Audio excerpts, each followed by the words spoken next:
శ్రీభారత్ వీక్షకులందరికీ శుభాకాంక్షలు, నమస్కారాలు, అభినందనలు. నేడు ఫిబ్రవరి 5వ తారీఖు అంటే భీష్మాష్టమి అంటారు. 8వ తారీఖు నాడు భీష్మ ఏకాదశి అంటే భీష్ముని గురించి మనం చెప్పుకోవాలన్నమాట. భీష్మాచార్యుల గురించి తెలియని వారెవరు ఉండరు, కానీ మనం చెప్పుకుందాం. నేటి యువతలో చాలామందికి తెలియదనే అనుకోవాలి. ఎందుకంటే చాలామంది రకరకాల ప్రశ్నలకు సమాధానం చెప్తున్నారు, కానీ మహాభారత, రామాయణ, భాగవతాల గురించి ప్రశ్నించినప్పుడు సమాధానాలు చెప్పలేకపోతున్నారు. అందువల్ల చెప్పుకుందాం భీష్మాచార్యుల అవతారాన్ని గురించి. అష్టవసువులని ఒక దేవగణం, 8 తమ తమ భార్యలతో ఒకనాడు ఆకాశ మార్గంలో వెళుతూ ఉంటే వశిష్ఠ మహర్షి ఆశ్రమం మీదుగా వెళ్తున్నారు. ఆశ్రమాల ప్రాంతం నుంచి వెళ్తున్నప్పుడు కిందికి దిగి వచ్చి మహర్షులకు నమస్కరించి వాళ్ళ ఆశీస్సులు తీసుకుపోవడం ఆనాడు సంప్రదాయం. కనుక ఆ విధంగానే వాళ్ళు కిందికి దిగి వచ్చి ఆశీర్వచనం తీసుకున్నారు. కానీ వశిష్ఠుల వారి దగ్గరున్న కామధేనువు, నందిని ధేను ఉంది. అది చూసి దాన్ని అపహరించాలని కోరిక పుట్టింది వీళ్లకు. అది కోరినవన్నీ ఇస్తుంది కనుక దాన్ని తీసుకెళ్తే మనకన్ని కోరికలు నెరవేరుతాయి అనుకున్నారు. మిగిలిన వాళ్ళు అంతగా ఒప్పుకోలేదు. కానీ మొదటి 7 8వ వసువైన ప్రభాసుడు అనేవాడు అతని భార్య ప్రోద్బలంతో ఆ నందిని ధేనువును బలాత్కారంగా అపహరించుకొని తీసుకువెళ్ళాడు. ఇది నందిని ధేనువు లేదా శబల అనే ధేనువుని తీసుకెళ్తున్నారేమో. అప్పుడు నందిని ధేనువు పుత్రిక శబల. అయితే వశిష్ఠ మహర్షికి తెలిసి వీళ్ళందరినీ భూలోకంలో జన్మించమని చెప్పి శపించాడు.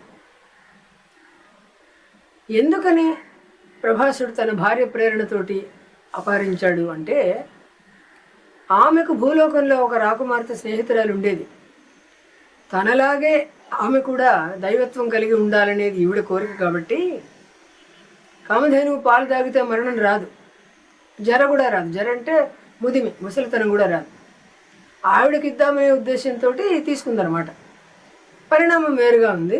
ఈ కథ మనకు కాశీ మజిలీ కథల్లో కూడా కనబడుతుంది. అయితే శాపం ప్రకారం వీళ్ళందరూ కూడా భూలోకానికి వస్తారు. కానీ భూలోకాన్ని వీళ్ళు మృత్యులోకం అంటారు. మర్త్యలోకం, మర్త్యుడు అంటే మనిషి, మృత్యు అంటే మృత్యు. ఎందుకంటే మర్త్యులకు మృత్యు ఉంటుంది కాబట్టి మృత్యులోకం అంటారు దేవతలందరూ. తగిన తల్లిదండ్రులను ఎంచుకుని పుట్టాలి కదా, అందుకని వీళ్ళు ఆలోచిస్తూ వస్తూ ఉంటే అంతకు ముందే మహాభిషుడు అనే ఒక మహారాజు తనకున్నటువంటి శక్తి వల్ల, అంటే తపోబలం వల్ల బ్రహ్మలోకానికి వచ్చిపోతూ ఉండేవాడు. ఆ విధంగా ఒకసారి వచ్చినప్పుడు గంగాదేవిని చూసి అతని మనసు చెలించింది. ఆమె కూడా కొంచెం అతని వైపు ఆకర్షించబడితే బ్రహ్మదేవుడు వాళ్ళిద్దరిని భూలోకంలో పడమని శపించాడు. ఆ శాపం పొందిన గంగాదేవి వస్తూ ఉంటే ఈ వసువులు ఆమెకు ఎదురుపడ్డారు. అమ్మా, మాకు తల్లివిగా నీవు ఉండమని ప్రార్థించారు. ఆమె కూడా సరేనండి. శాపం ప్రకారం 7 తక్కువ కాలం ఉంటారు. చిట్ట చివరివాడు ధేనువును అపహరించిన వాడైనటువంటి ప్రభాసుడు మాత్రం చిరకాలం భూలోకంలో ఉండవలసి ఉంది. కనుక గంగాదేవి భూలోకానికి వచ్చింది. మహాభిషుడు శంతనుడిగా పుట్టాడు. ఈమె అతని భార్య అయింది. మనకు భారతంలో కథ కొంత తెలిసే ఉంది కదా. పుట్టిన నేనేం చేసినా నీవు అడ్డు పెట్టకూడదు, అట్లయితే నేను పెళ్లి చేసుకుంటానన్నది ఆవిడ. ఆమె అందానికి ముగ్ధుడైన శంతనుడు సరేనన్నాడు. 7 కొడుకులను పుట్టిన వాళ్ళను పుట్టినట్లుగా తీసుకువెళ్ళి గంగానది పరం చేసింది ఆవిడ. ఏం చేయలేకపోయాడు, ఏం అనలేకపోయాడు. చిట్ట చివరి కొడుకుని తీసుకువెళ్తున్నప్పుడు మాత్రం అడ్డుపడ్డాడు. ఆమె సరే, ఇతను చిరకాలం ఉండాల్సిన వాడు కనుక నీవు అడ్డుపడ్డావు, నా మాటకు ఎదురు చెప్తే నేను ఉండనని చెప్పాను కనుక వెళ్ళిపోతున్నానని కొడుకుని తీసుకుని వెళ్ళిపోయింది. 16 ఏళ్ల వరకు అతన్ని పెంచి అన్ని విద్యల్లోనూ ఉత్తీర్ణుడిని చేసి తర్వాత శంతనుడికి అప్పగించింది. ఆ తర్వాత శంతనుడు సత్యవతి అనే దాశరాజు కుమార్తె అయిన మత్స్యగంధి అనే ఆవిడని పెళ్లి చేసుకున్నాడు. పెళ్లి చేసుకునేటందుకు వాళ్ళు పెట్టిన నియమం ఏమిటి, నిబంధన ఏమిటి అంటే, సత్యవతికి పుట్టిన పుత్రులే రాజ్యానికి రావాలి అని. కానీ జ్యేష్ఠపుత్రుడైన భీష్ముడు ఉండగా వాళ్ళకి ఎట్లా ఇస్తానని శంతను మహారాజు తటపటాయించాడు. కానీ భీష్ముడు, అప్పటికి ఇంకా అతని అసలు పేరు దేవవ్రతుడు, భీష్ముడు కాలేదు. దేవవ్రతుడు కాబోయే తల్లి పినతల్లి ఇంటికి వెళ్ళి ఆ రాజుకు మాట ఇచ్చి పంచభూతాల సాక్షిగా ప్రతిజ్ఞ చేశాడు, నేను జీవితం అంతా బ్రహ్మచారిగా ఉంటాను అని. ఎందుకంటే నీకు రాజ్యం అక్కర్లేదు, కానీ నీకు పిల్లలు పుడితే వాళ్ళు పోటీకి వస్తారన్నాడు దాసరాజు. అందుకని జీవితం అంతా నేను బ్రహ్మచారిగా ఉంటానని శపథం చేశాడు. భీష్మంగా అంటే భీషణంగా ప్రతిజ్ఞ చేశాడు. కాబట్టి దేవతలందరూ అతన్ని అభినందించి నేటి నుంచి నీకు భీష్ముడు అనే పేరు సార్థకమవుతుందని చెప్పారు. శంతను మహారాజు బాధపడ్డాడు, కానీ కొడుకుకు స్వచ్ఛంద మరణాన్ని వరంగా ప్రసాదించాడు. ఆ తర్వాత మహాభారతంలో గురువృద్ధుడు అందరికీ బంధువు అయినవాడు భీష్మాచార్యుడు. కౌరవ పాండవులందరికీ కూడా విద్య నేర్పించిన గురువుగా ఉండేవాడు కనుక ఆచార్యుడు అన్నారు. మహాభారత యుద్ధంలో 10 రోజులు యుద్ధం చేశాడు. 10వ నాడు శిఖండిని అడ్డం పెట్టుకుని అర్జునుడు వేసిన బాణాలతోటి భీష్మాచార్యుడు కుప్పకూలాడు. అంపశయ్య మీద పడుకున్నాడు. ఆయన అంపశయ్య మీద పడిన రోజు మార్గశిర శుక్ల అష్టమి, ఏకాదశి నాడు ఆయన ప్రాణత్యాగం చేశాడు. ఎందుకంటే అప్పుడు దక్షిణాయనం జరుగుతున్నది. ఉత్తరాయణం కోసం వేచి చూద్దాం తన మరణం కోసం అనుకున్నాడు. ఎందుకంటే స్వచ్ఛంద మరణం గలవాడు కనుక ఎప్పుడు కావాలంటే అప్పుడు ప్రాణాన్ని వదిలిపెట్టగలడు అన్నమాట. ఈ సందర్భంలో భీష్మ పంచకం అనే వ్రతం చేయాలని చెప్పి వ్రత గ్రంథాలు చెప్తున్నాయి. మార్గశిర శుద్ధ ఏకాదశి నాడు ప్రారంభించి 5 రోజులు ఆ వ్రతం జరపాలి అన్నారు. ఈ వ్రతాన్ని గురించిన వివరాలన్నీ కూడా నారదీయ పురాణంలో ఉన్నాయి.